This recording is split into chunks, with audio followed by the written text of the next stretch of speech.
Hai, gimana? Apa kabar? Masih mencari-cari cara bagaimana melupakannya? Jika memang iya,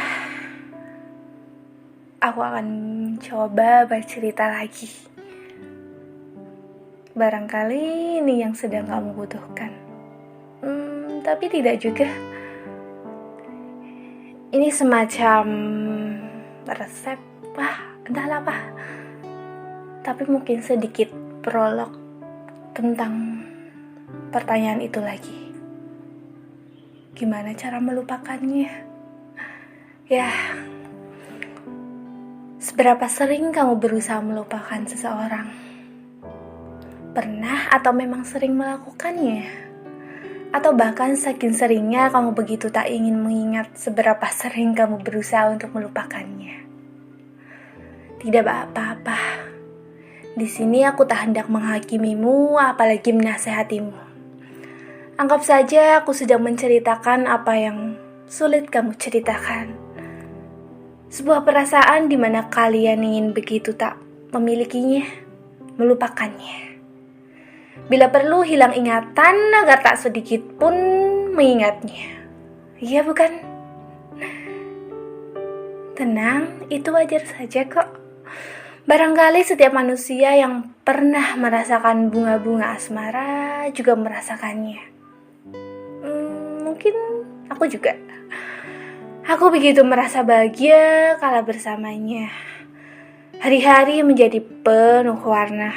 Apa yang orang bilang tentang pecinta, yakni dunia seakan milik berdua, ya memang benar adanya. Saking begitu hati kita merasa bahagia, ya sangat bergembira. Lalu tiba-tiba hari itu menghampirimu. Hari di mana perasaan untuk berpisah tiba. Ya, perpisahan itu tiba. Semua hal yang telah dibangun seakan runtuh seketika. Ini bukan tentang salahmu atau salahku. Mungkin memang begini jalannya. Kita yang tak lagi mau sejalan dan kita yang tak lagi mau lebih saling mengerti. Meskipun aku tahu banyak hal yang jadi sebabnya. Salah satunya ya keegoisan diri. Lalu kesedihan lahir setelahnya. Ya, ternyata perasaan sakit itu begitu menyesakannya. Seolah dunia ini tak ada hujan, tak ada terik mentari, yang ada mendung di hati. Makan terasa hambar, membaca tak lagi masuk dalam cerita, dan mendengarkan cerita pun yang didengar adalah memori tentangnya. Ingatan seolah tak pernah mau mengerti bagaimana kita berusaha terus melupakannya. Iya bukan? Semakin terus berusaha melupakan, ingatan itu justru semakin jelas minta diingat. Entahlah bagaimana, aku pun mulai capek. Bagaimana cara terbaik melupakanmu? Dengan menghapus foto kenanganmu. Sudah, tapi kenangan yang ada di jiwa terulang begitu saja. Bahkan lebih kuat dari sekedar mata yang melihat foto kenangan itu. Aku pun mulai kesal sekali. Lalu mencari-cari bagaimana aku bisa melupakanmu. Aku ingin terus melanjutkan hidup dengan baik-baik saja. Lalu anggap saja kamu mendapat resep dua hal ini. Mencari seseorang yang baru atau mengingat hal buruk darinya. Aku pun pernah mendapatkan resep itu. Kau juga? Bagaimana responmu? Aku yang kala itu merasa begitu membutuhkannya, aku ambil saja segala resep itu. Ku praktekkan tanpa pikir panjang. Namun aku lebih memilih resep kedua. Berusaha mengingat hal buruk tentangnya. Kau bertanya kenapa?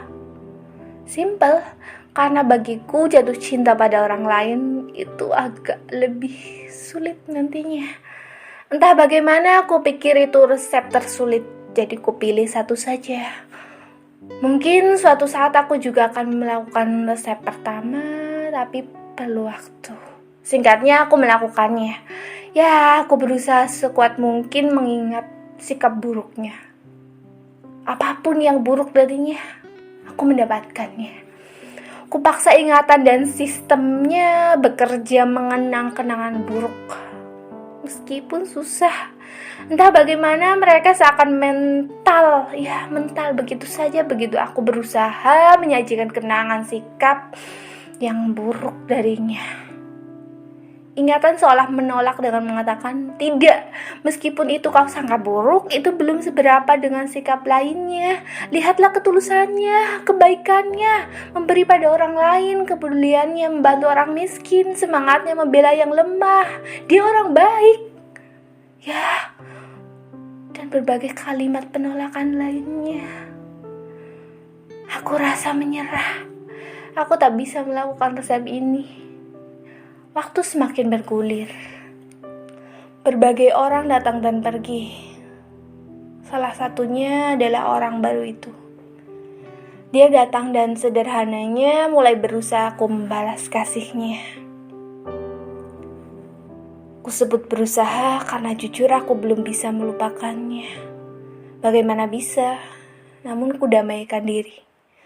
Mencoba jatuh cinta lagi. Tidak ada masalah berarti sebenarnya awalnya. Tapi kupikir masalah itu ada pada diriku sendiri. Aku menyadari kesalahan itu saat setiap kali aku duduk bersamanya, yang terbayang adalah kekasihku yang lama, bukan wajahnya, tapi segala sikap dan tuturnya. Lalu ku sampaikan padanya tentang gejolak perasaanku. Maaf ya, maaf, aku sepertinya tak bisa melanjutkan hubungan ini. Aku takut mengecewakanmu. Yang terbayang ketika melihatmu justru wajahnya. Dia tak marah dan mau mengerti. Lalu aku pun kembali memilih menjauh dan pergi. Aku gagal menjalani 2 resep melupakan itu. Aku merasa sangat capek sekali. Bagaimana akan kubawa ingatan ini? Sampai kapan? Apakah perlu berdoa agar dia datang kembali? Aku bukan peminta seperti itu pada Tuhan. Kalaupun aku mendoakannya, aku cukup mendoakan keselamatan dan keberkahan untuknya serta orang-orang terkasihnya. Bukan meminta Tuhan berlebihan. Kupikir dengan meminta kembali bersama adalah sesuatu yang berlebihan. Sampai suatu hari aku agak sedikit menyadari barangkali lawan cinta bukan dengan membenci. Ya, bukan membenci. Bukan pula dengan melupakan sekuat hati. Namun lawan cinta adalah ketidakpedulian diri.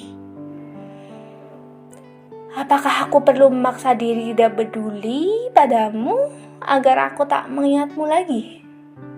Itu sama saja begini. Itu bukankah sama saja aku mengulang 2 resep konyol tentang melupakan itu? Yang sudah aku lakukan itu. Iya bukan? Bagaimana bisa seseorang memaksa dirinya tak peduli? Sedangkan bentuk doa saja sudah bentuk kasih paling lembut yang sudah menunjukkan bahwa kita masih peduli padanya. Barangkali lebih tepatnya adalah berdamai.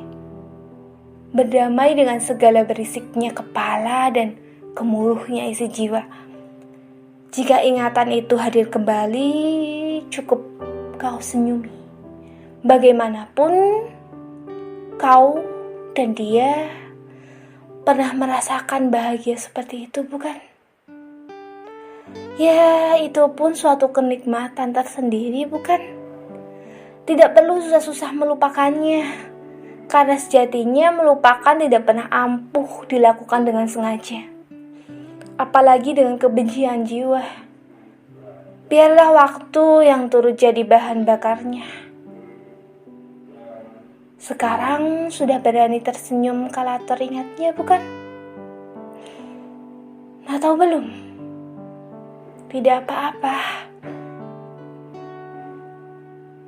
Tapi perlu kau sadari, hatimu terlalu berharga untuk mengizinkan perasaan benci tumbuh. Ya, berdamailah. Barangkali hanya dengan itu kau bisa menjalani hari-hari dengan lebih tenang nantinya.